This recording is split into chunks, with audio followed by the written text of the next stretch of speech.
It's a fabulous building. And it's all free. Free, free, free.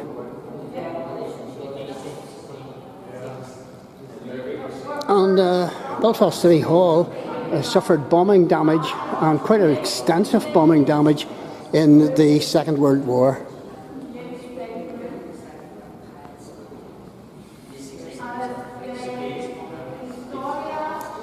And not only have you got the Belfast City Hall building and the stained glass windows that decorate it, but you've also got a 16-room exhibition going on, which closes at 4 o'clock, and it's about 3:30 now, so I'd better scoot on here. Stained glass windows are absolutely fabulous. There's the famine window. And if you're coming to Belfast, this is a must-see, because it encapsulates everything about Belfast. You know, the history, the geography, the people, the farming practices and everything else are all summed up in this exhibition here in Belfast City Hall.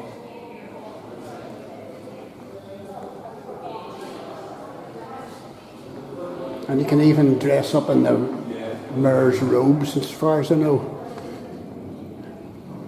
Yeah, there's all the history.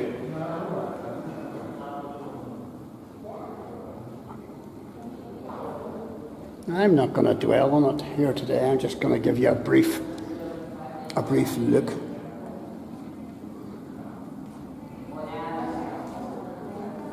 But anybody who comes to Belfast and misses out Belfast City Hall is you know, it's really silly.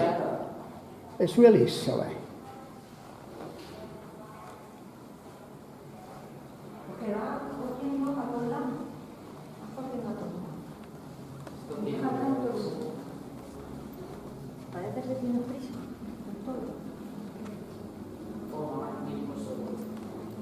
It's the Lord Mayor's robes.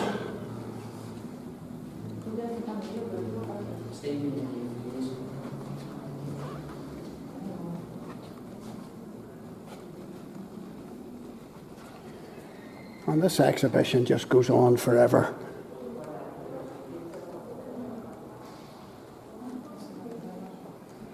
And that's one of the old mural chairs.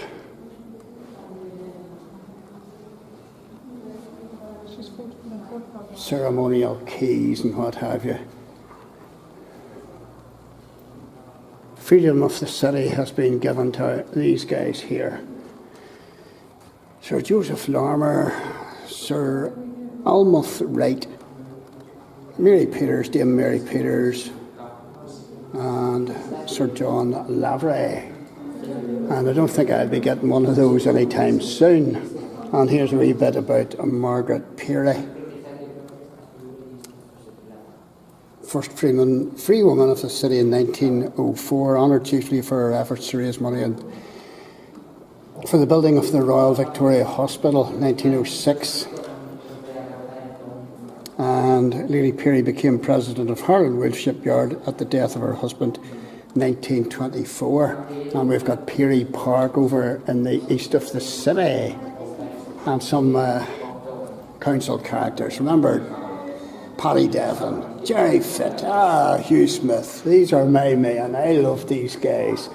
Weren't afraid to tell it how it is and how it was. And some first. Here's Sir Otto Jaffa. He was a Lord Mayor here. Julia McMurdy. Grace Bannister. And Alban McGuinness.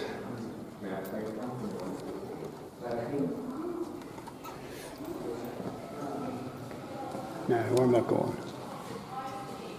Gift shop. Headset, exit. Oh, I must be going round here. 4 and 5.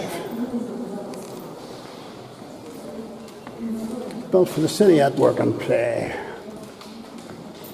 World's largest linen mills. This is what Belfast was. So this is all about industry. It's the golden age of industry in Belfast. And of course most of it has been wiped out. Most of it has gone to the Far East. And allowed to die. There's a mock-up of the Titanic.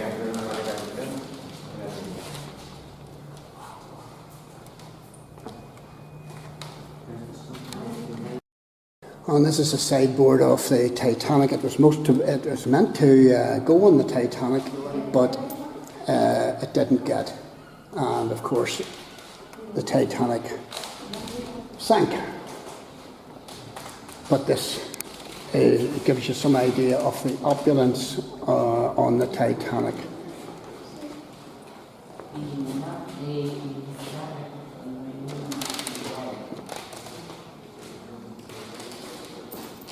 Industrial developments and leafy suburbs. Look at the conditions those kids were living in.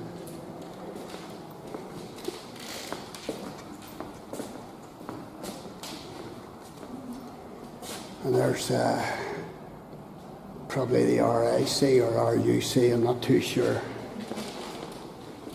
That's RIC, and all sorts of history remembered there. James Connolly remembered.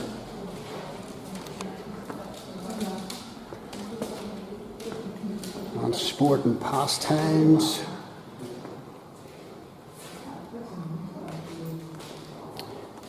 Where are they? They're taking this is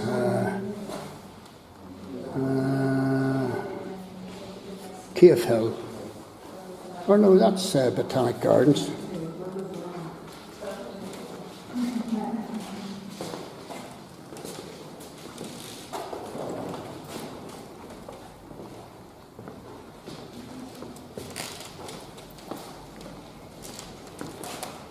Where am I going?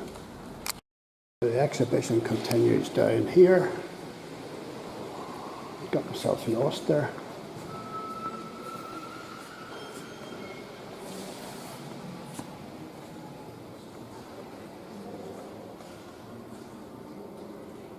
And a war memorial up there. Colourful and... On which side are you on? I'm on no side.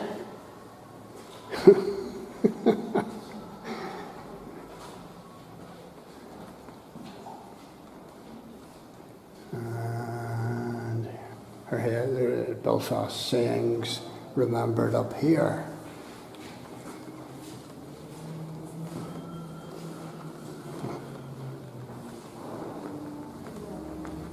And I have been in places where people couldn't understand my accent. Isn't that shocking? Some Belfast streets, know most of them. And there's a big street map here too. There's plenty to see in this exhibition.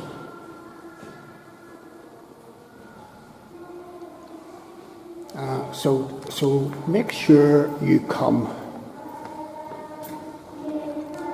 And these are all the street games that used to be played. And I used to live in a house like this here whenever I was born in Banbridge, actually, not Belfast. Right, I'm on down here somewhere, number 10 and 11. Late 18th century independence and republicanism. And there's the French and American independence movements, which give rise to the United Irishmen raising their head in Ireland, both north and south.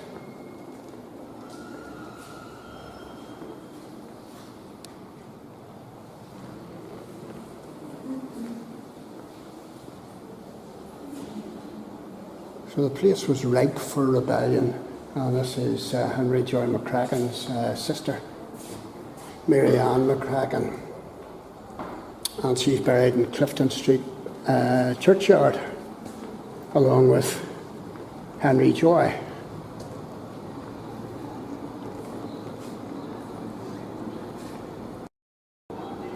And there's all about, you know, the lead up to Home Rule and all the rest of it. And there's James Craig. Father was a partner in the firm of Dunville's Whisky. He was born in Belfast, and in 1921 he became the leader of the Ulster Unionist Party, succeeding Edward Carson in the new Northern Ireland House of Commons. He was member for County Down and was appointed to Prime Minister of Northern Ireland. He was still Prime Minister when he died in 1940, James Craig.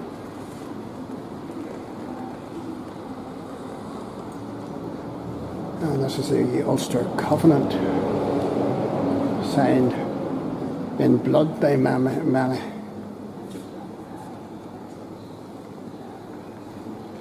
So this was all about Home Rule and the outbreak of the First World War. And if you have time, spend time and look at this. A lot of foreign visitors in today, which is good. Right, where am I going?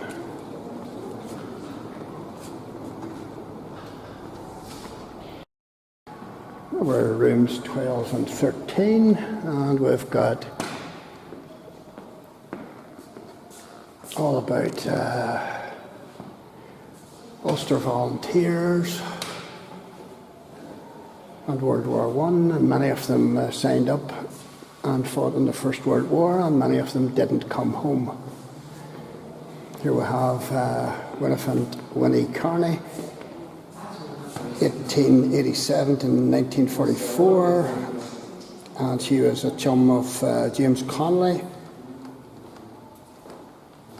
and she was also a supporter of the suffragettes. So she was involved in the uprising. But this is funny down at the bottom. She survived the rebellion and later married George McBride, a former member of the Ulster Volunteers. Both were socialists. And this is the First World War. And this is Irish Republican Brotherhood being remembered as well.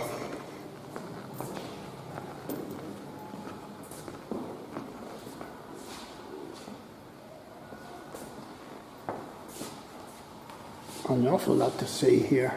Partition of Ireland and the Northern Ireland Parliament set up.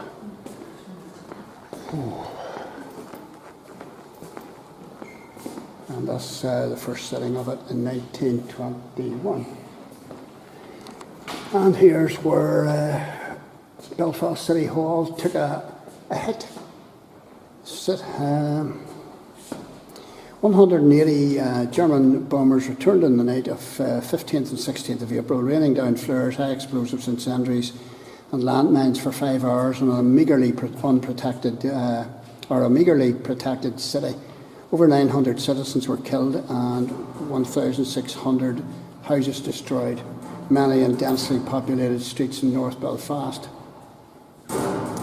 Irish Free State was neutral in World War II, but fire brigades from Dublin, Drogheda and Dundalk hastened north to help their overwhelmed colleagues. Lord Mayor of Dublin, Alfie Byrne, rode in a fire engine all the way to Belfast to show solidarity. It was not good. A lot of people don't know that some Belfast guys went and fought in the Spanish Civil War, and there's a sculpture remembrance of some of them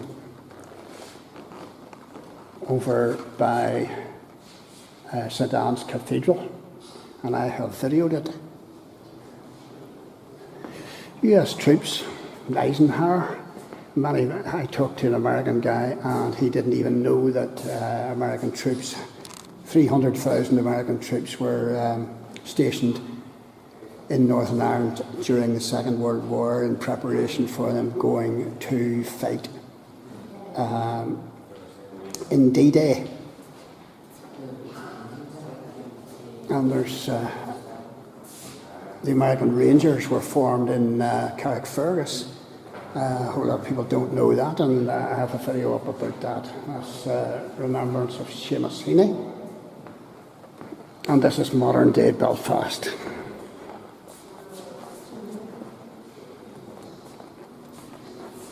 That's one of the tall ships. And of course Belfast, immortalised in Game of Thrones. And there's the ball.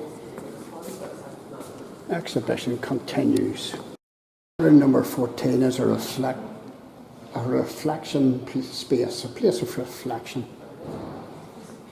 A lot of people killed. This is obviously talking about, referring to the Troubles.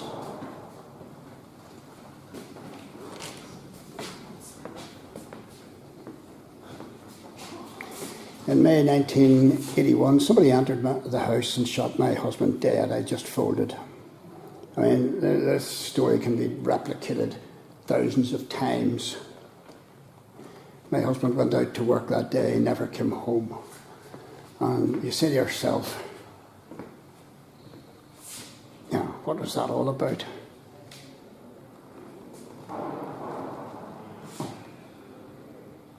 Killings by the IRA, killings by the UVF and UDA and whatnot. And very often people were just killed because they were in the wrong place at the wrong time. And this is a celebration of the city. Leading sports stars and musicians and such like.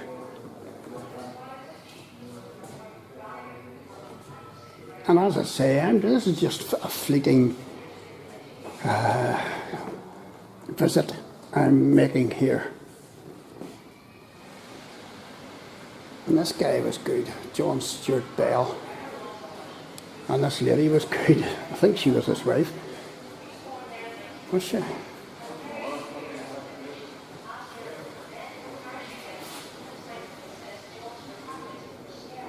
I'm not too sure. Yes, they were both good. And this is the world of literature. Samuel Ferguson, Forrest Reed, C.S. Lewis, Desmond Hirst, largely forgotten filmmaker, born in Belfast. I must do a video on him. Siobhan McKenna, Brian Moore. I've done a video on Brian Moore. I'm glad to see him being remembered here. Clive Staples Lewis, yes, good man. Sir Kenneth Branagh, and the man everybody loved to laugh with. And this was our Frank Carson. Excellent guy, what a guy. Would have loved to have met him.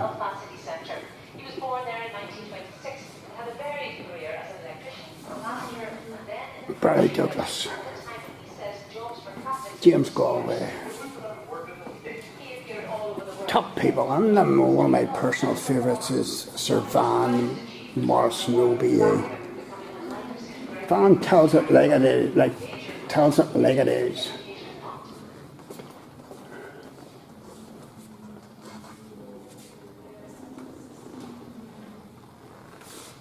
Sir John Lavery, Paul Henry, William Connor, all remembered here in Belfast City Hall.